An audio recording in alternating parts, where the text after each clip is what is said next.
Assalamualaikum warahmatullahi wabarakatuh. Waalaikumsalam warahmatullahi wabarakatuh. Yang kami hormati Bapak Kamenlitbang dan Diklat Kementerian Agama, Bapak Dr. Haji Mahsyusi MM. Alhamdulillah pada pagi ini telah bergabung dalam kegiatan BIMTEK, pengelolaan administrasi e-learning untuk pegawai. Kami laporkan bahwa peserta daripada kegiatan ini seluruhnya berjumlah 107 orang.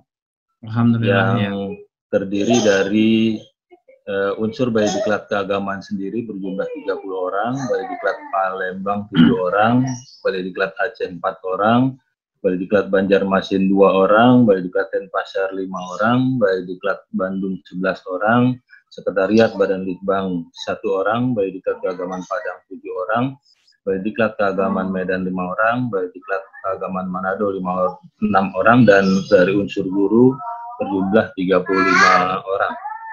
baik. Kegiatan ini bertujuan untuk memberikan bekal kepada para peserta terkait pengelolaan e-learning yang sekarang ini sangat dibutuhkan di dalam kondisi sekarang.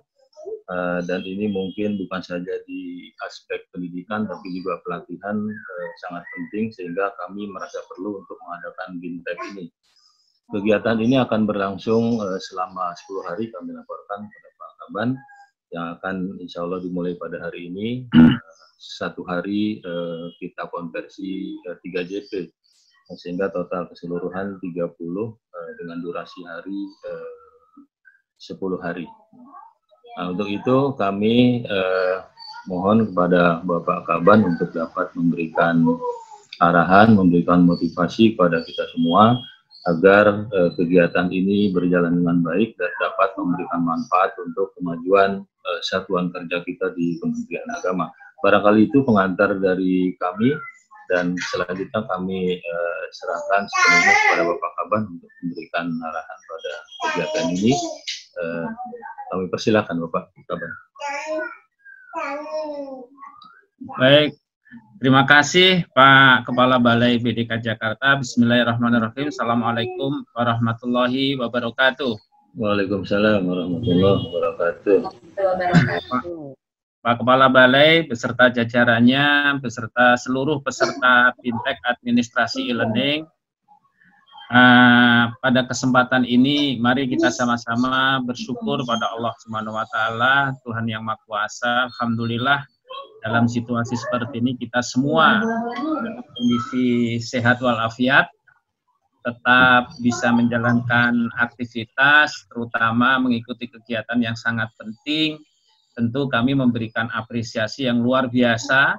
Dalam situasi seperti ini ada kegiatan yang sangat penting untuk membekali aparatur pada Balai Diklat terkait dengan administrasi e-learning. Mudah-mudahan kita berharap acara ini berjalan lancar dan semua peserta dapat mengikuti dengan baik. Pak Kepala Balai dan saudara-saudara sekalian yang terhormat, situasi sekarang ini memang situasi yang kita hadapi bersama dalam kondisi menghadapi pandemi COVID. Kita semua merasakan dampaknya, dan kita harus menyikapi dengan 2 hal sebelum saya melanjutkan ini. Yang pertama adalah kita harus bisa menginventarisasi hal-hal yang bisa kita lakukan. Apa yang bisa kita lakukan?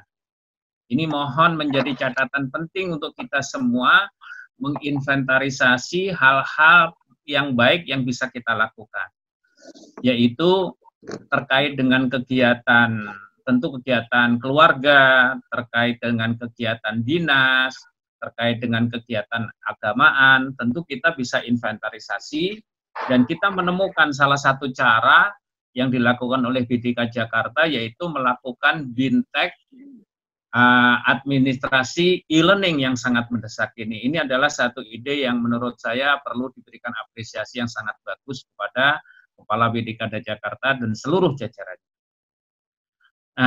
Tentu yang kedua adalah kita harus juga mengantisipasi terhadap hal-hal yang tidak bisa kita lakukan. Yang tidak bisa kita lakukan tentu kita sikapi apa yang bisa dilaksanakan oleh pemerintah, dan mungkin juga adalah hal-hal yang memang harus kita serahkan sepenuhnya kepada Tuhan Yang Maha Kuasa. Jadi ini dua hal ini yang menurut kami adalah untuk kita tetap optimis, kita tetap bersemangat, kita inventarisasi dua hal. Yang pertama yang bisa kita lakukan, yuk kita lakukan semaksimal, seoptimal mungkin. Yang kedua yang kita tidak bisa lakukan adalah kita serahkan kepada Allah Subhanahu wa taala. Mudah-mudahan Tuhan Yang Maha Kuasa memberikan jalan terbaik dan memberikan sesuatu yang terbaik kepada umatnya, terutama kepada hambanya dan kita semua, yaitu berupa kesehatan, berupa keberkahan, terutama kepada umat Islam yang saat ini sedang menjalankan ibadah Ramadan. Ini adalah hal yang sangat penting saya sebutkan di awal.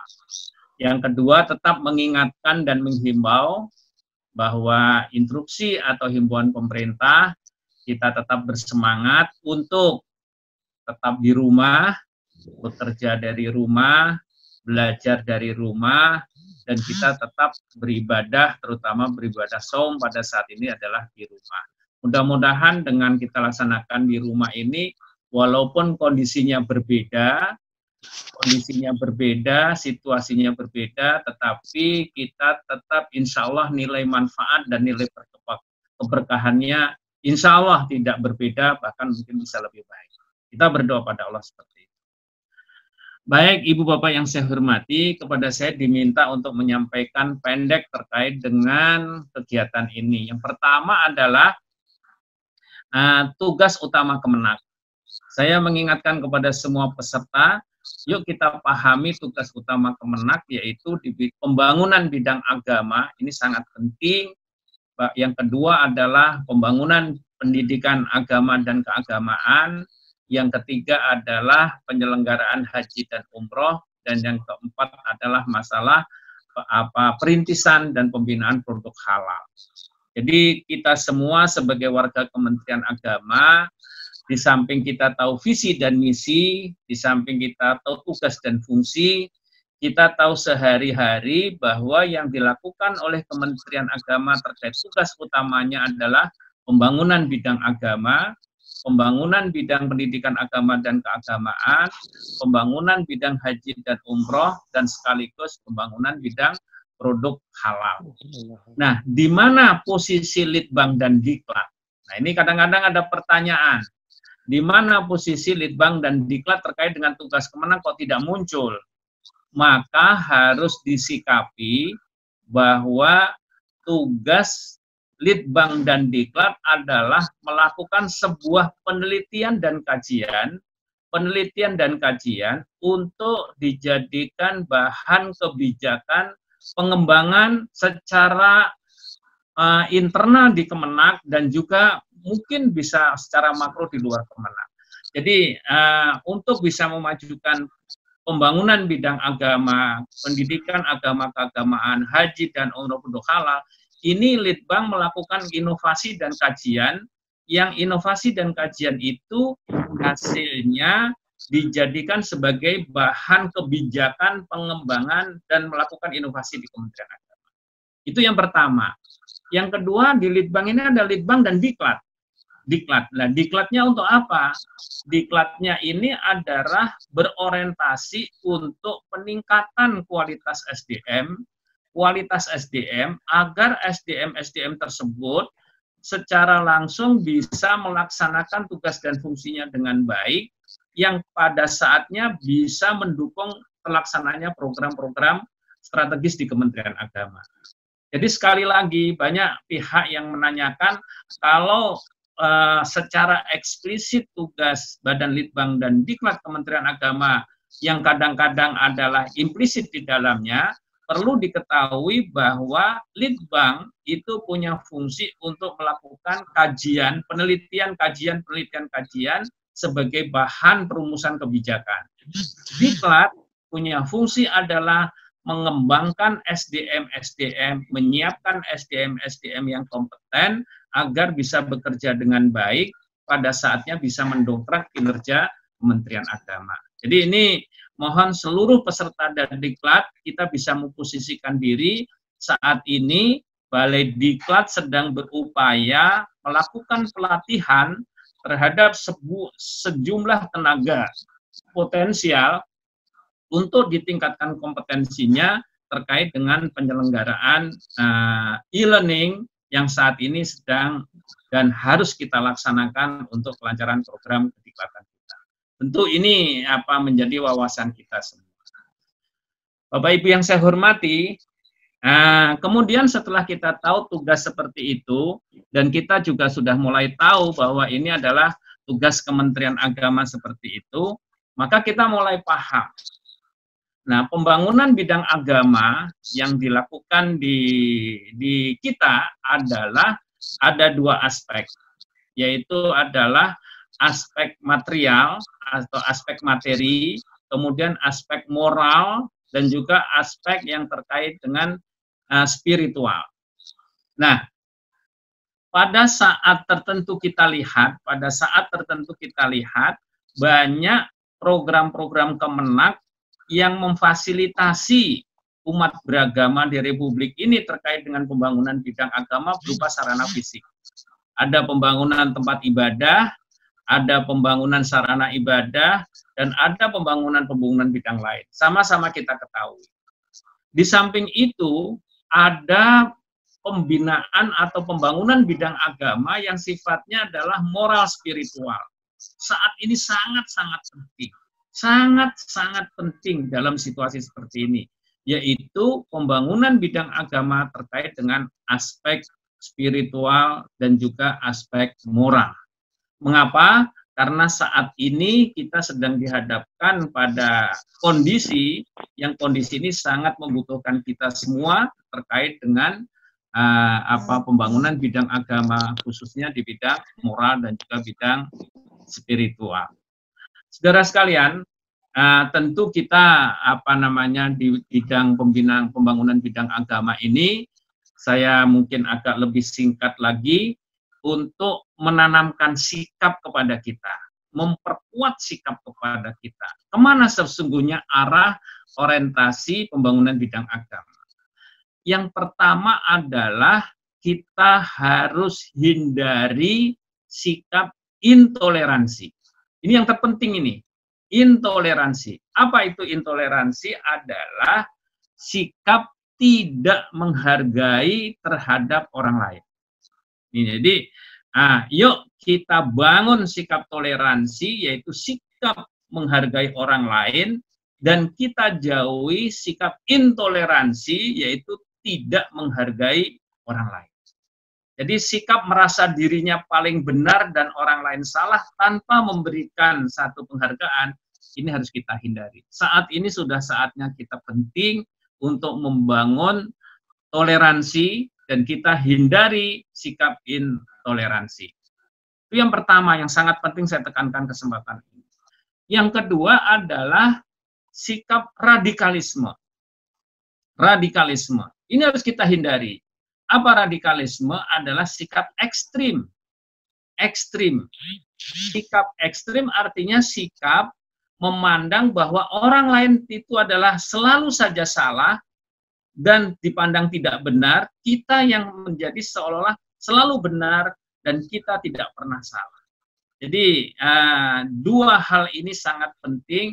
Yuk kita hindari sikap intoleransi, kita hindari sikap radikalisme, kita bangun satu kebijakan yang sedang dibomingkan di Kemenak, yaitu moderasi beragama. Kata moderasi beragama adalah membangun agar kita tidak ekstrim ke kanan, kita tidak ekstrim ke kiri, tetapi kita mengambil jalan tengah, jalan moderat, jalan yang kira-kira bisa menjadi media terwujudnya kerukunan umat beragama. Jadi sesungguhnya kalau kita mendengar kebijakan di Kementerian Agama tentang moderasi beragama, bahwa moderasi beragama ini adalah sebagai media, sebagai alat untuk memperkokoh terwujudnya kerukunan umat beragama, baik internal maupun eksternal. Nah, inilah saya pikir dalam situasi seperti ini sangat penting untuk kita semua, yuk kita bangun sikap-sikap toleran, yuk kita jauhi sikap radikalisme, dan yuk kita bangun bersama moderasi, sikap jalan tengah, sikap yang kira-kira bisa mendukung kokohnya bangunan moderasi atau kerukunan umat beragama di Indonesia. Saya pikir ini sangat penting bagi teman-teman untuk pemahaman terkait dengan hal seperti itu. Saudara sekalian, 2 tahun terakhir saya di Pusdiklat dan kebetulan saat ini sebagai PLT Kepala Badan, saya menyampaikan kepada seluruh pegawai pada saat beberapa pertemuan, selalu saya sampaikan 4 hal penting. 4 hal penting modal dasar kita untuk bisa berprestasi, bisa bekerja dengan baik. Dan ini mengapa saya buka kembali, rupanya sangat linier dengan kebutuhan menghadapi pandemi dan juga kinerja yang disebut dengan kinerja di rumah ini. Saudara sekalian, keempat hal tersebut yang pertama adalah penguatan disiplin. Penguatan disiplin. Saya dalam berbagai kesempatan menyatakan, dan saya kira semua buku-buku atau referensi yang banyak kita baca, kita temukan, kalau kita ingin sukses, kita harus disiplin. Kita ingin selamat, kita harus disiplin.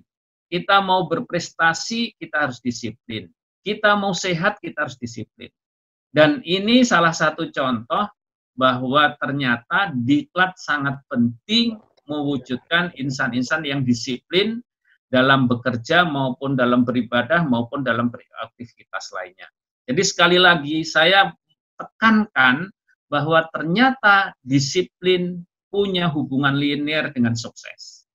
Saya minta teman-teman semua yang mengikuti kegiatan training online ini, administrasi online ini bekerja dengan penuh disiplin. Tanpa disiplin rasanya mustahil kita bisa sukses. Yuk kita diperintah bekerja di rumah, kita disiplin bekerja di rumah. Kita beribadah di rumah, kita juga beribadah di rumah. Kita belajar di rumah, kita belajar di rumah. Kunci sukses saya tekankan yang pertama adalah disiplin. Disiplin waktu, disiplin bekerja, disiplin beribadah, disiplin dalam bersikap, dan disiplin dalam semua aspek. Jadi Pak Kepala Balai tolong ditekankan yang pertama, mau sukses, disiplin. Mau selamat, disiplin. Dan ini yang di rumah. Yang kedua adalah profesional. Profesional ini terjemahan sederhananya apa? Bekerja dengan baik. Yuk kita bekerja dengan baik. Di kantor bekerja dengan baik, di luar kantor bekerja dengan baik, saat ini di rumah bekerja dengan baik, dan kita pun bisa melakukan pembelajaran di luar kantor, di kantor maupun di rumah. Yuk sekarang kita profesional. Walaupun di rumah mungkin waktunya agak pendek, tetapi hasilnya tetap setara atau tidak mengurangi standar yang telah ditetapkan. Saya kira Pak Kepala Balai sudah menentukan, walaupun JP-nya atau jumlah jam tatap mukanya berkurang, tapi standar yang telah ditetapkan tidak boleh turun. Tetap pada standar yang telah ditetapkan. Itulah namanya profesional. Apa profesional? Bekerja dengan baik. Kemudian yang ketiga, kita harus punya tanggung jawab. Punya tanggung jawab. Tanggung jawab ini sangat penting, sangat penting. Saya tekankan dalam kondisi seperti ini, harus ada 2 tanggung jawab, 2 akuntabilitas. Yang pertama adalah tanggung jawab moral, dan yang kedua tanggung jawab administrasi. Saya pikir semua teman-teman sangat paham, yuk kita bekerja yang bisa dipertanggungjawabkan, baik secara moral maupun secara administrasi. Secara administrasi kita selesaikan, kita tata dengan tertib. Secara moral ini terkait dengan ajaran agama yang sama-sama kita anut, yaitu tanggung jawab kita kepada Allah Subhanahu wa Ta'ala, Tuhan yang Maha Kuasa. Yang terakhir, dalam beberapa kesempatan saya menekankan pentingnya mengadaptasi penggunaan IT. Itu sudah 2 tahun lalu saya sampaikan, bahwa saat ini sudah waktunya seluruh aparatur terutama di kalangan kediklatan dan juga di Kementerian Agama khususnya, ini harus adaptif bekerja dengan IT. Sekali lagi, bekerja dengan IT. Itu adalah saya sampaikan dalam beberapa kesempatan, saya kira Pak Kepala Balai sering ikut dengan kami, 4 hal penting, yaitu masalah disiplin, masalah profesional, masalah tanggung jawab, dan juga masalah pemanfaatan IT. Saat ini IT menjadi sangat penting, baik dalam bekerja, baik dalam diklat maupun dalam kesempatan-kesempatan lain. Saya pikir itu Pak Kepala Balai yang bisa saya sampaikan pada kesempatan ini. Tentu saya ucapkan selamat kepada Pak Kepala Balai beserta seluruh jajarannya, terutama para WI dan juga pada teman-teman yang saat ini sedang ikut. Bagaimana Pak Kepala Balai? Terima kasih Pak Kaban. Baik. Ya, saya akhiri. Oke, baik. Ya, saya akhiri. Assalamualaikum warahmatullahi wabarakatuh. Waalaikumsalam. Terima kasih Pak Kaban. Terima kasih Kak Badan. Baik Bapak Ibu sekalian, baru saja kita mendengar arahan dari beliau. Mungkin semua sudah menyimak dengan baik. Selanjutnya kami mohon perkenan, apakah Pak Kaban berkenan untuk sesi tanya jawab? Boleh. Mungkin kita bagi 3 saja ya, karena kita ada 3 unsur ini. Yang pertama adalah unsur Balai Diklat Keagamaan Jakarta, yang kedua unsur Balai Diklat Keagamaan seluruh Indonesia, dan yang ketiga adalah unsur dari guru. Mungkin masing-masing unsur ini bisa diwakili 1 orang untuk menyampaikan hal-hal kepada Pak Kaban. Kami persilakan dari unsur guru terlebih dahulu. Terima kasih. Dulu ya, oke, silakan. Assalamualaikum warahmatullahi wabarakatuh. Yang terhormat Bapak PLT Kepala Badan, Pak Haji Masusi, Pak Kepala Balai Diklat Keagamaan Jakarta, Pak Susari, serta rekan-rekan semua. Ini begini Pak Kepala Badan, kami ingin menanyakan ini langsung saja. Ya. Lihat situasi kita sekarang ini, apakah nanti semua diklat yang reguler atau DDWK itu bisa kita jadikan untuk diklat yang bersifat e-learning gitu, atau kita harus memperhatikan hal-hal tertentu sehingga kita bisa laksanakan pelatihan atau diklat menggunakan atau berbasis daring ini. Jadi itu pertanyaannya Pak Kepala Badan. Baik. Ya, Pak Terima Kaban, kasih. silakan. Assalamualaikum warahmatullahi wabarakatuh. Waalaikumsalam warahmatullahi wabarakatuh. Baik, terima kasih. Jadi prinsipnya diklat ini dilaksanakan diversifikasinya 2. Yang pertama adalah sistem klasikal, yang kedua adalah menggunakan DJJ yaitu berupa e-learning. 2 ini adalah yang namanya diversifikasi. Pertanyaannya adalah apakah semua diklat yang terkait dengan e-learning ataupun yang bersifat dengan klasikal ini pada saatnya dikajikan e-learning semua? Ini pertanyaan yang menarik. Kita lihat tentu jawabannya adalah sesuai dengan situasi dan kondisi. Kalau memang situasi pandemi ini bisa selesai cepat dan kita akan menemukan situasi normal, tentu diklat yang e-learning tetap berjalan, tetapi diklat yang klasikal bisa dirintis, bisa tetap dikembalikan karena ada diklat-diklat tertentu yang sangat penting yang memang menuntut adanya tatap muka. Jadi memang ada diklat-diklat tertentu yang memang di samping pembelajaran beberapa aspek menggunakan e-learning, tetapi juga pada aspek tertentu menghendaki adanya tatap muka.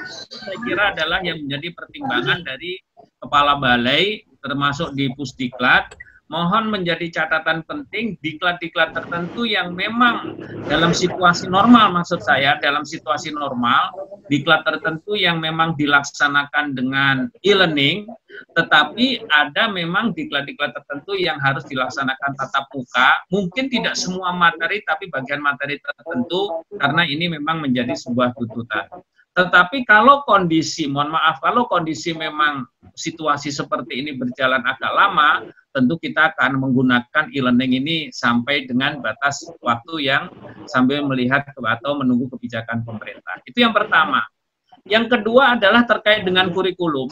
Terkait dengan kurikulum ini sekaligus, mohon Pak Kepala Balai sesuai dengan kebijakan di kediklatan kita, apabila ada nama diklat baru, nama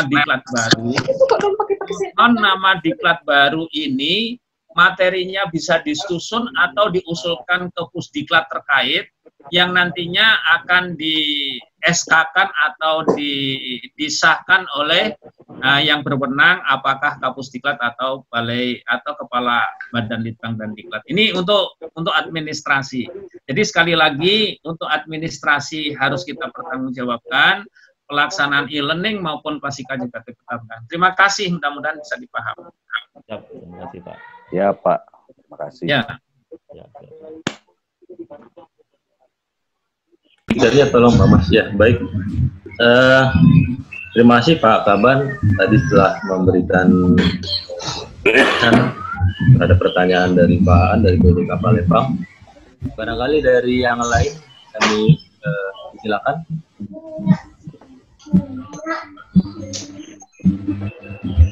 Masih ada?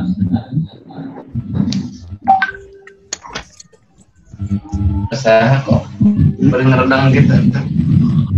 Kalau masih ada Bapak Ibu? Atau cukup? Kalau cukup mungkin saya akan menyimpulkan sekaligus menutup sesi ini. Mohon izin Pak Kaban. Baik.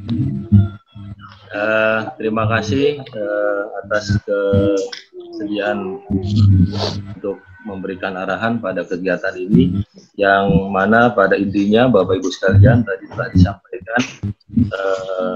Yang pertama, hal penting adalah kita harus dapat menginventarisir hal-hal yang kegiatan-kegiatan yang paling mungkin bisa kita lakukan pada situasi pandemi ini. Kemudian yang kedua, antara lain penekanan beliau menyampaikan mengenai 4 hal penting yang perlu kita jadikan acuan di dalam pelaksanaan tugas fungsi kita. Yang pertama disiplin, yang kedua profesional, yang ketiga tanggung jawab, dan yang keempat adalah adaptasi terhadap teknologi informasi.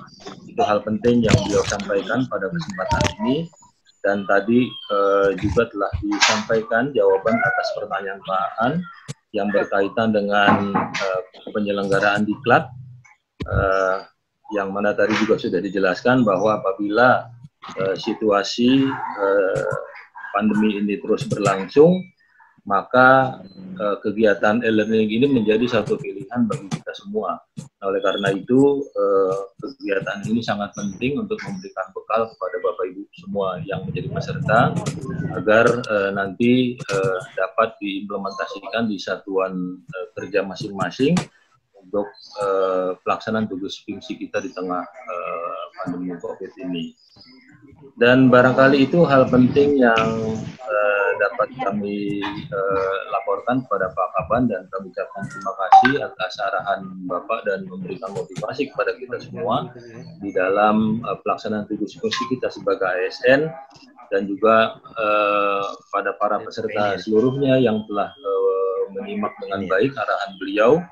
Dan pada kesempatan ini pula kami sampaikan terima kasih kepada rekan-rekan di Baidiklat Keagamaan Jakarta yang telah berkontribusi menyelenggarakan kegiatan ini yang telah kita persiapkan mungkin sejak 2-3 minggu ke belakang, kepada Kasubag TU, Kasih ADM dan Kasih Teknis dan juga tim teknis, sehingga kegiatan ini bisa berjalan. Dan tentu kami laporkan juga kepada Pak Kaban bahwa persiapan-persiapan kegiatan ini semua dilakukan dengan cara work from home sesuai dengan edaran dari Menteri Agama. Barangkali ini yang dapat kami laporkan dan kami sampaikan untuk sesi ini. Kami sekali lagi ucapkan terima kasih pada Abang. Barangkali closing statement terakhir dari Bapak untuk kita semua. Baik, pertama kami memberikan apresiasi kepada Kepala Balai yang telah menginisiasi kegiatan ini. Prinsip ini kita siapkan dengan baik, tenaga-tenaga administrasi terkait dengan e-learning. Apakah melihat situasi COVID ini lama atau tidak lama? Jadi tetap kita usahakan karena pada situasi normal pun e-learning menjadi keniscayaan harus dilaksanakan. Jadi sekali lagi saya berikan apresiasi, mudah-mudahan kegiatan dilaksanakan ini berjalan dengan baik. Dan saya minta kepada semua pihak yang terkait terutama peserta dapat mengikuti dengan baik pada saatnya tujuan atau target diklat untuk menyiapkan tenaga administrator terkait learning ini bisa dicapai. Sekali lagi selamat dan terima kasih. Mudah-mudahan memberikan kesehatan kepada kita semua. Terima kasih. Assalamualaikum. Waalaikumsalam warahmatullahi wabarakatuh. Sekian Bapak Ibu sekalian dan mohon maaf apabila ada kekurangan pada sesi ini. Assalamualaikum warahmatullahi wabarakatuh. Waalaikumsalam warahmatullahi wabarakatuh. Ya, terima kasih teman-teman. Ya, barangkali dilanjut Pak beserta tim teknis ya. Nanti mungkin sambil menunggu sesi Pak Sesban jam 13 siang nanti. Sesban. Bapak yang kami hormati, mohon izin ambil jalur. Ini kita off dulu. Nanti di pukul 13 kita akan gabung lagi, join di Zoom dengan materi yaitu peningkatan kualitas SDM Kementerian Agama. Narasumber adalah Sekretaris Badan Litbang dan Diklat Bapak Profesor.